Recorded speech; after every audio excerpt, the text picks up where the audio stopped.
अस्सलाम वालेकुम everyone, this is Fahad and you are watching your favourite YouTube channel Speak English with Fahad. आज का lesson number 4 English का मैं आपके साथ हूं और जैसे मैंने आपको बताया था बिल्कुल बेसिक से हमने स्टार्ट किया। अभी तक हमारे सिर्फ 30 सेंटेंसेज आई, ऑलमोस्ट 40 सेंटेंसेज हो चुके हैं पिछले 3 लेसन्स में। करना सिर्फ आपने ये है कि उनको प्रैक्टिस करना है डेली बेसिस में। आपने एक छोटा सा नोट, अपनी छोटी सी एक डायरी बना लेनी है या रजिस्टर, जिसमें आपने क्या करना है कि डेली बेसिस के इनमें से वो वाले सेंटेंसेज जो आप इस्तेमाल करते हैं या कुछ ऐसे अल्फाज जो आपको लगता है आपकी डेली लाइफ में इस्तेमाल होते हैं, उनको आपने करना है नोट डाउन और साथ साथ आपने उनको प्रैक्टिस करना स्टार्ट करना है। जैसे मैंने आपको बताया, काफ़ी ज़्यादा लोग कमेंट्स बॉक्स में ये बोल रहे हैं कि we will have to start from the sentences और from the tenses.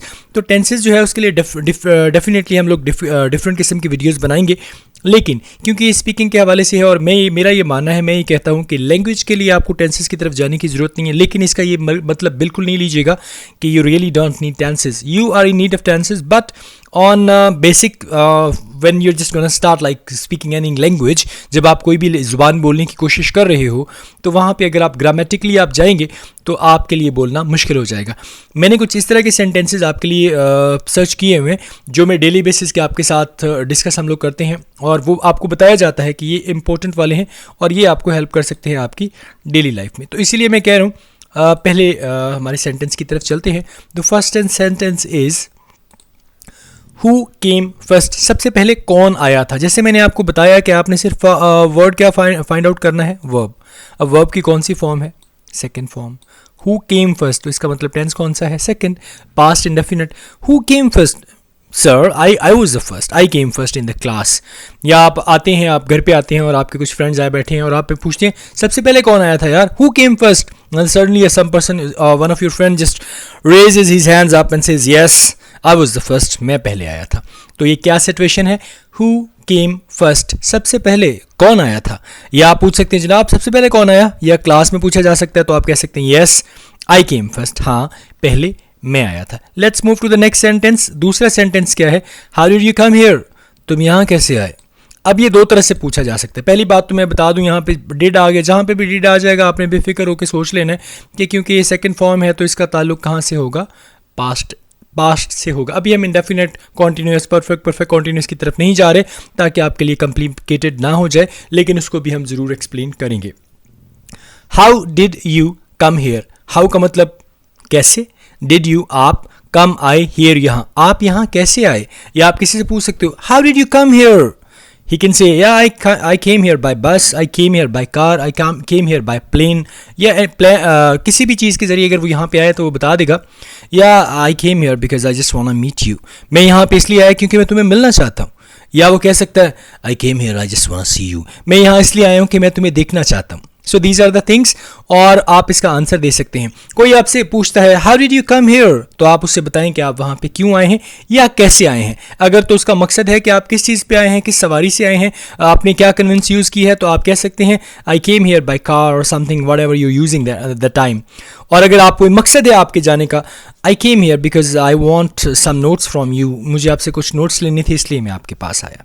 Hope so आपको समझ आ गई होगी। Let's move to the next one. Next lesson is you will be always in my heart. अब यहाँ पे आपने कॉन्सेंट्रेट करना है किस चीज़ के ऊपर, विल के ऊपर। जहाँ पे विल आ जाएगा, शैल आ जाएगा, उसका मतलब उसका ताल्लुक आने वाले वक्त से है। जब जैसे यहाँ पे रहोगी या गे, कोई भी आप लिख सकते हो। चलिए यहाँ पे गे भी ऐड कर देते हैं। तुम हमेशा मेरे दिल में रहोगे, you will be always in my hurt. आप किसी को बता रहे हो, आप अपनी मदर को बता रहे हैं कि mom don't you worry, you are always in my heart, आप हमेशा मेरे दिल में हो। और अगर आप कहते हो कि आप हमेशा मेरे दिल में रहोगे, आपको कोई किसी का काम अच्छा लग जाता है, कोई आपके साथ अच्छा कर देता है, तो आप क्या कहते हैं, you will be always in my heart, आप हमेशा मेरे दिल में रहोगे। किसी को रिस्पेक्ट देने के लिए आप कह सकते हैं, कोई आपसे कह देता है you will be always in my heart, आप हमेशा मेरे दिल में रहोगे, so what you would like to say, आपको कहना चाहिए क्या, थैंक यू सो मच, या I will try my best to remain in your heart, या I will try my best to good to you, कि मैं आपके साथ ऐसे ही अच्छा रहूं। अब यहाँ पे यू का मतलब क्या है जी, यू का मतलब है तुम, ऑलवेज का मतलब हमेशा, इन माई हार्ट मेरे दिल में, तुम हमेशा मेरे दिल में रहोगे। Let's move to the next sentence. And next sentence is why did you visit him, तुम उसके पास क्यों गए थे। अब ये या तो क्वेश्चन है या उससे में आप पूछ रहे हैं। देखें जो अल्फाज होते हैं ना, ये जो हमारा लहजा है ये उनके मीनिंग्स बदल देता है। जैसे मैं एक छोटी सी एग्जांपल बनाऊं, दिस इज़ अ ग्लास, अब यहाँ पे क्वेश्चन मार्क नहीं आएगा, फुल स्टॉप आएगा। और अगर मैं कहता हूँ दिस इज़ द ग्लास, अब यहाँ पे क्या आ जाएगा, क्वेश्चन मार्क आ जाएगा। तो यहाँ पे वो बता रहे हैं तुम उसके पास क्यों गए थे। जैसे मैंने आपको बताया कि आपने फाइंड आउट करना है क्या जी, डिड या डू या डज या विल। तो ये आपने डिड यहाँ पे फाइंड कर लिया। इंटरोगेटिव सेंस में तो कौन सी फॉर्म है जी, सेकंड फॉर्म। तो कौन सा टेंस है, पास्ट। यहाँ पे भी आपको थे जो है वो बता रहा है कि इसका ताल्लुक पास से है। वाई का मतलब क्या हो जाएगा, क्यों। डिड यू का मतलब हो जाएगा आप, विजिट का मतलब जाना, हिम उसके पास। तुम उसके पास क्यों गए थे, I went to him, I visited him because he is my friend. मैं उसके पास गया था क्योंकि वो मेरा दोस्त है। I visited him because he was ill, मैं उसके पास गया क्योंकि वो बीमार था। I visited him because you allowed me to do that, मैं उसके पास गया था क्योंकि आपने मुझे ऐसा करने को कहा था। So these are the things, ये मतलब चीज़ें ऐसी हैं जिसका जवाब आप डिफरेंट सिचुएशंस के अकॉर्डिंग दे सकते हो। जैसे why did you visit him, I visited him because I want to learn something, मैं उसके पास गया क्योंकि मुझे कुछ सीखना था। I visited him because he was my friend. I visited him because he called me. I visited him because it was my need. I visited him because I like him. So these are the situation जो आप change कर सकते हैं। तुम या आप उसके पास क्यों गए थे, Why did you visit him?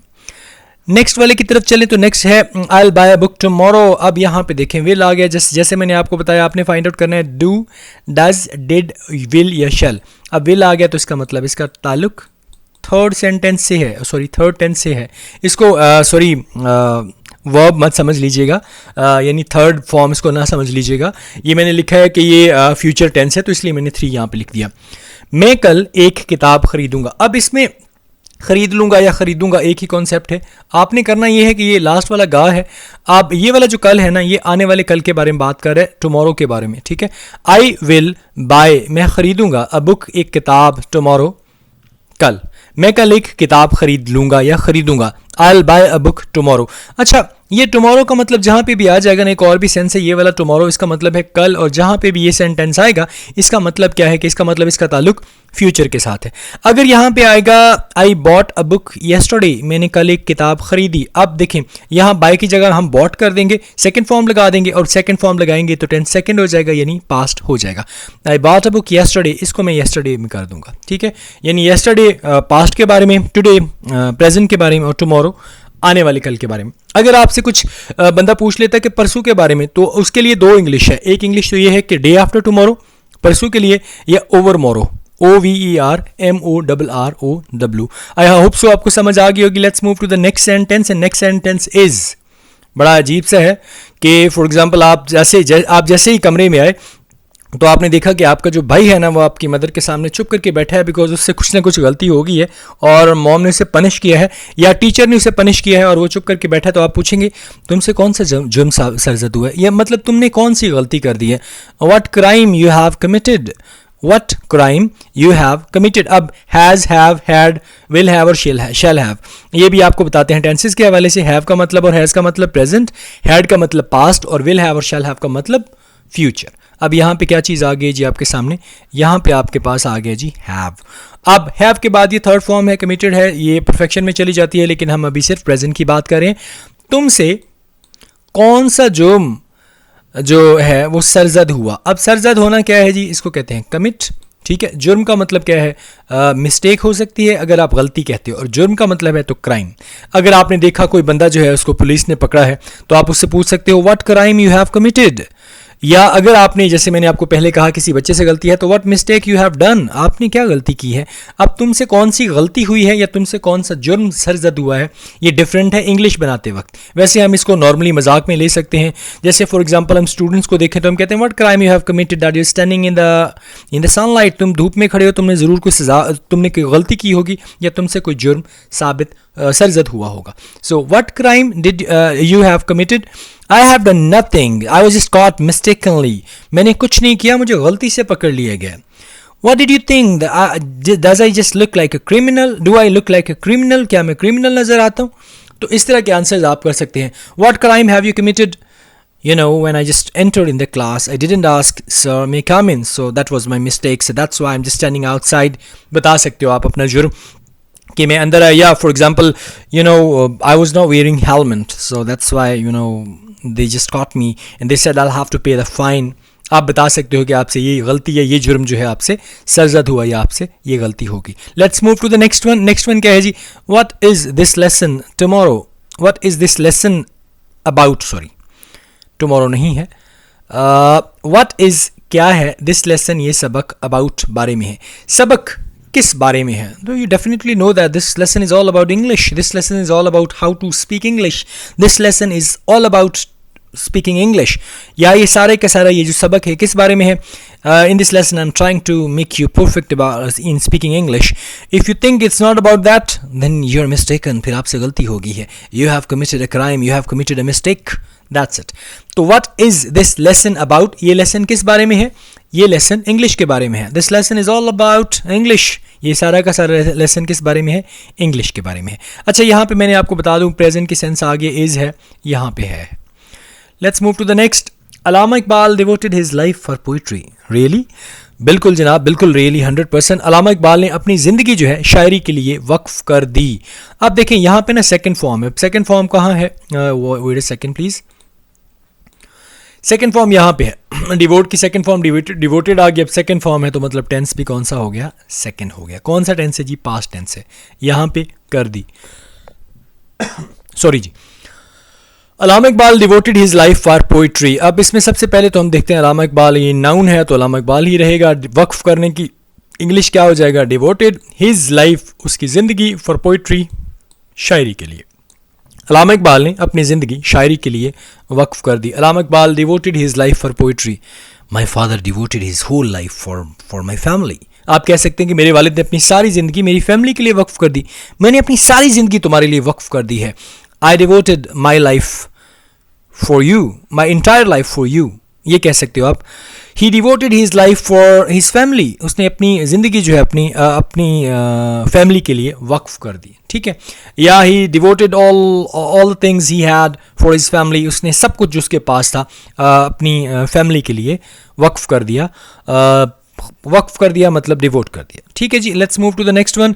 अब इसका आंसर आप क्या कर सकते हो? इसके आंसर में आपने कहना है कि Allama Iqbal devoted his life for poetry. अब मैंने यहाँ पे क्वेश्चन मार्क बता दिया. वैसे तो आप कहेंगे या of course he devoted all of his life for the poetry and for the betterment of Pakistan and for basically the betterment of Muslims. ठीक है. मुसलमानों की ज़िंदगी के लिए उन्होंने अपनी लाइफ वक्फ की या शायरी वक्फ की. Let's move to the next one is ये देखें जी. यहाँ पे फर्स्ट फ्लोर सेकंड फ्लोर की बात आ गई है. मेरा दफ्तर जो है वो पहली मंजिल पे है. दफ्तर की बात क्या है जी? ऑफिस. मेरे की हो जाएगी माई इज़ है तो ये प्रेजेंट सेंस है. My office is on the first storey या floor. My office is on the first floor. जी आपका दफ्तर कहाँ पे है? My office is on the first floor, on the first storey. दूसरी पे है तो सेकंड पे है, तीसरी पे है तो थर्ड पे है. तो इसका आंसर क्या हो जाएगा? My office is on the first floor, you can come and meet me any time. आप कोई भी एक सेंटेंस खुद से ऐड इसके साथ कर लें, वो इसका आंसर हो जाएगा या आपके लिए वो क्या बन जाएगी? असाइनमेंट बन जाएगी. Let's move to the next one. Do not waste your time. चलें, ये मैं आपको एक छोटी सी एडवाइस कर रहा हूँ at the end of the lesson कि आपने क्या करना है. Do not waste your time. अपना वक्त ज़ाया नहीं करना. So do not waste your time. Try to concentrate on the whole lesson. Try to make assignments. Try to record your voice. और इस वॉइस को रिकॉर्ड करके आपने करना है मुझे सेंड. जैसे मैंने आपको बताया कि डिस्क्रिप्शन में मैं छोड़ता होता हूँ एक लिंक, व्हाट्सएप ग्रुप का लिंक जिसमें लोग ज्वाइन कर सकते हैं और मेरा कॉन्टैक्ट नंबर. यहाँ पे आप अपनी रिकॉर्डिंग्स करके मुझे सेंड कर सकते हैं. आपने सिर्फ ये करना है कि simply you will have to record the thing. Do not waste your time. That was the advice of the day. इसके साथ कोई एक छोटा सा सेंटेंस ऐड करना है, कोई एक छोटा सा लफ्ज ऐड करना है और वो बन जाएगा आपके असाइनमेंट का हिस्सा. So that was all about today's lesson. I hope so this was the last sentence. Let me check. Yes, it is the last one. So इंशाल्लाह see you tomorrow. Till then take good care of yourself. Stay home, stay blessed, and please do not forget to subscribe my channel and like my videos. Take care. Assalamu alaikum. Allah Hafiz.